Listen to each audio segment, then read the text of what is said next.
Seduction is a language. It's not a language of words. It's a language of gestures that we're paying attention to. Feeling relaxed, feeling confident and not defensive and comfortable with yourself is a very powerful seductive quality. Some of the greatest seducers, male and female, were not good looking at all. It's about psychology and it's about how you carry yourself. People who talk fast are very nervous. If you're not able to let go of your kind of tightness when it comes to a woman, then something's wrong with you, man. Just let go. Spend some extra money. Spend the extra 10 quid that you might need to spend on taking her to someplace different. But it signals a kind of cheapness. And it's not about money. It's about a cheapness in your spirit. She's not worth, letting go. Okay, maybe you don't have that much, but my God, you have enough. It's not gonna make, if you're that poor, then, okay, maybe, but probably not. You can afford it. Show that it means something to you. Seduction is a language. It's not a language of words. It's a language of gestures that we're paying attention to. We're paying attention to people's body language. We're paying attention to their actions, to the things that they never say. When you signal that discounts are so important to you that even on the first date you have to have a discount, you're signaling that there's something tight about you in your nature and it's not very pleasant. Well, a lot of it is, I'm afraid to say, is internet, where you get the idea that, sex is something that should be very easy and quick and that women should have that kind of body and physique, etc., etc., and that becomes your norm, etc. That can be very damaging. But the idea that things must come easy and quick is very prevalent. To win over someone like, let's say you're a man and it's a woman who might be reluctant to have sex for good reason or reluctant to have a relationship, requires some effort. It requires some thinking. You can't just hack your way. You can't just swipe and get it. You can have your internet sex, but you're not going to get that in real life. It doesn't work that way. It takes time. It takes patience, and you're going to have to work at, and you're going to be rejected. Being with people is a skill. Being a social animal, although there's a part that comes naturally, if you spend all of your time here, you're losing that skill of how to respond to people's body language. Half of the thing is you're sitting in a bar opposite, let's say it's a woman, and how she crosses her legs, how she sips her drink, how she looks at you, how she touches her hair. She's signaling things. It's a language. It's a beautiful language. You have to learn it, and you're not going to learn it here because you can't. You have to be in person. It has to be skin to skin. You have to get a feel for what other people are thinking and feeling. And we're actually really, really good at that. Humans that's what makes us human. It's called mirror neurons. I can sense what's going on in your mind. I can read your body language. You have to get out in the world and you have to put yourself physically out there and try and have rejection. And I know it sounds awful, but it is a skill in a way where you're learning how to understand and deal with people and understand who they are and get inside their spirit. It takes time and effort and patience. For young men, you have to realize that if you think everything has to be easy and quick, it's never going to work for you. I talk about the Hollywood actor Errol Flynn, who is perhaps numerically the greatest male seducer ever, because it's estimated that he had seduced close to 3,000 women, and he died when he was 50. I did the math one day. How can that possibly be? And I tried to research what was his secret, and it was hard to find out. Finally, I found a book written by a woman whom he had seduced, another actress, and she said he was so relaxed and so comfortable. It was like an animal type thing. And then when I would sit with him, it was almost as if I had drunk 2 martinis just sitting next to him. His comfort and his security and his confidence, his relaxed attitude, it just made me drunk. Feeling relaxed, feeling confident and not defensive and comfortable with yourself is a very powerful seductive quality. I mean, there are many of them, but that's one that I would point out. Fake confidence is like bravado. You're putting on an act. Particularly women who've had to deal with this for millennia, they can smell it, they can sense it. It's not in your words, it's the body language, etc., etc. Real confidence comes from actual actions from your actual things you've accomplished. You know, when you're 22, 21, it's hard to have that confidence because what is it based on? Okay, maybe you're really good looking if you happen to have that good fortune and you can feel confident about that and you don't have to try so hard. All right, maybe that might work. Or maybe you're really good at sports, or maybe you're a really good dancer, or you're a really great singer, but it's based on something real. You have a skill. You have something that separates you. You have something that you can do, that you can accomplish. Because when you're 21, it's hard to have those. You know, I look back on myself when I was that age, I had nothing.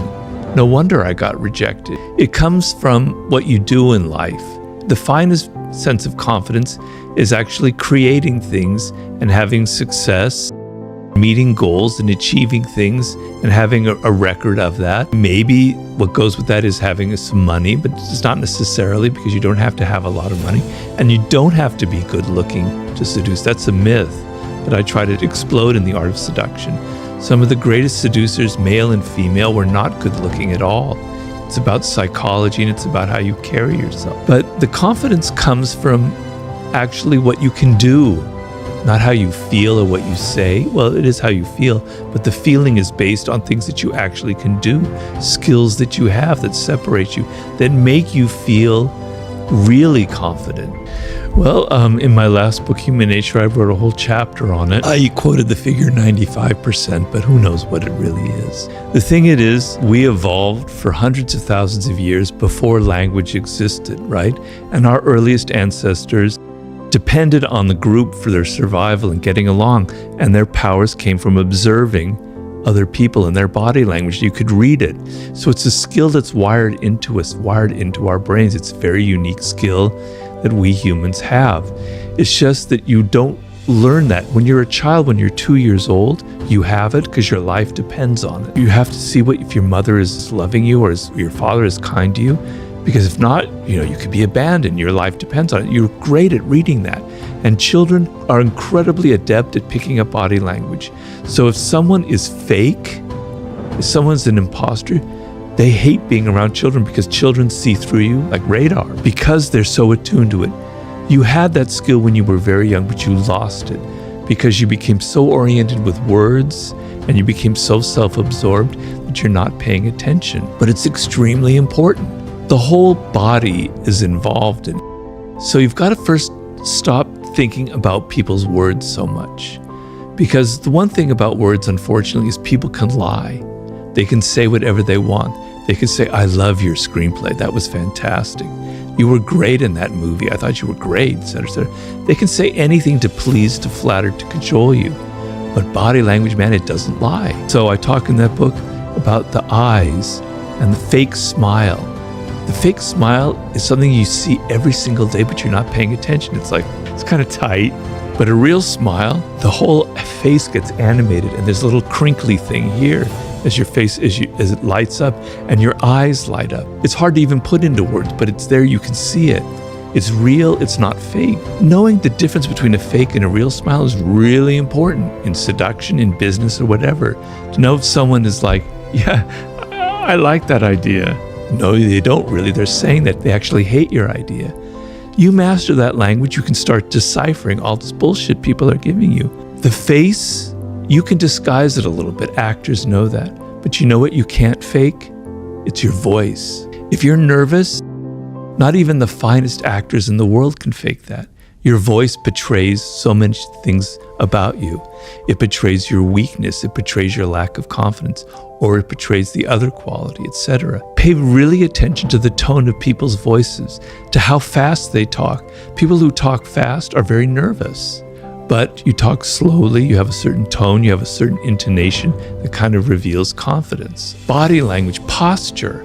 You were talking about pecking. When you go and look at a meeting of people in a business meeting, you'll see all the employees kind of leaning forward, nervous, and you'll see the boss kind of leaning back, arms crossed like this. I'm the powerful one, you come to me.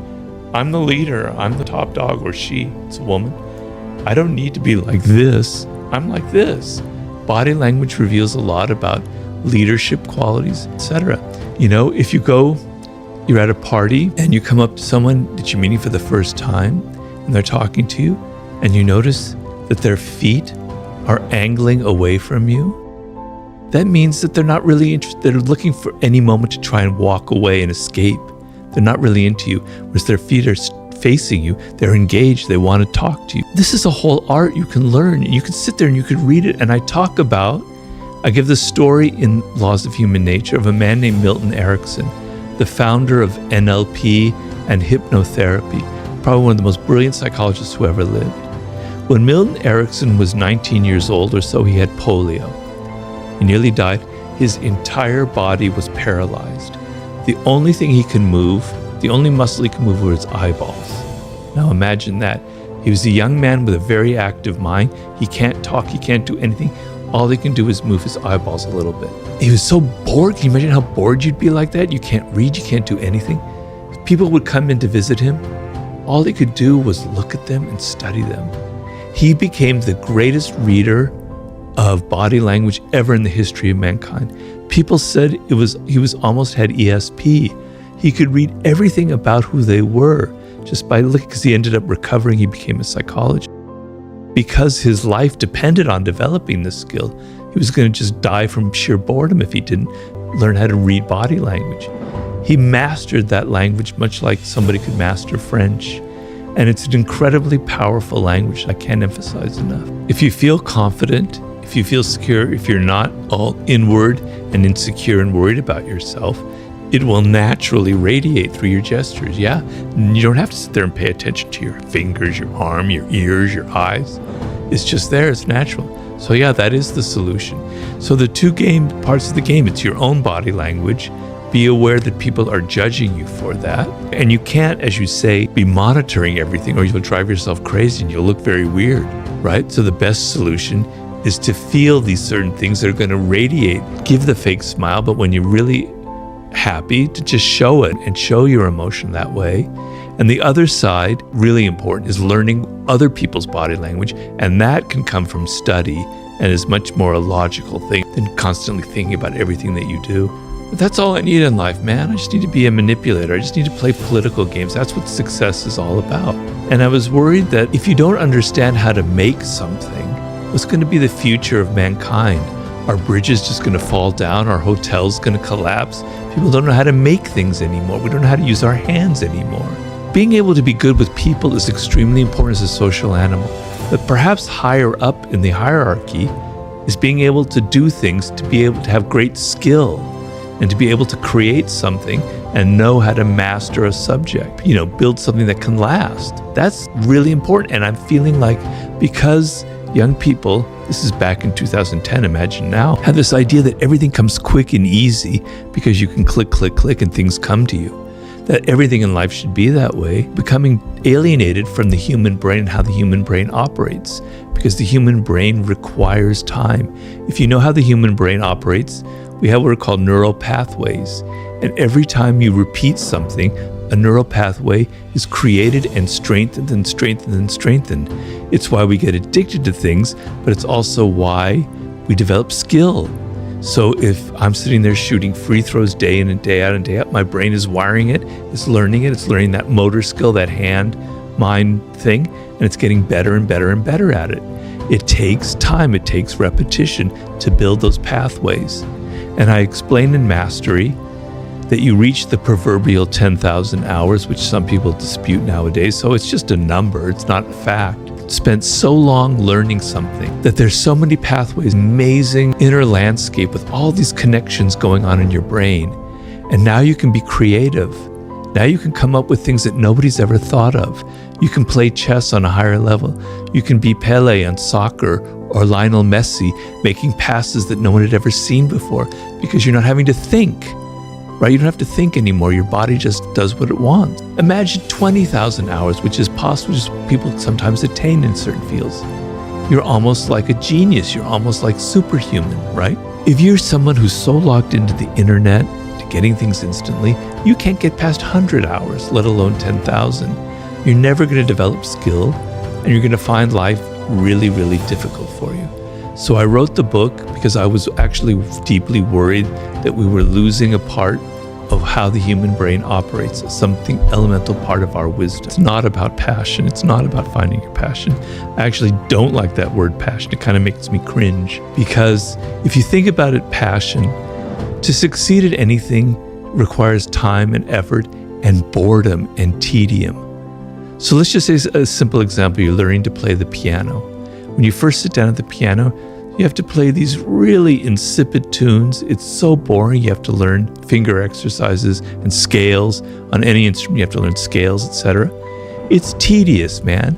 If you think it's got to be passion, forget it. You're never going to get far.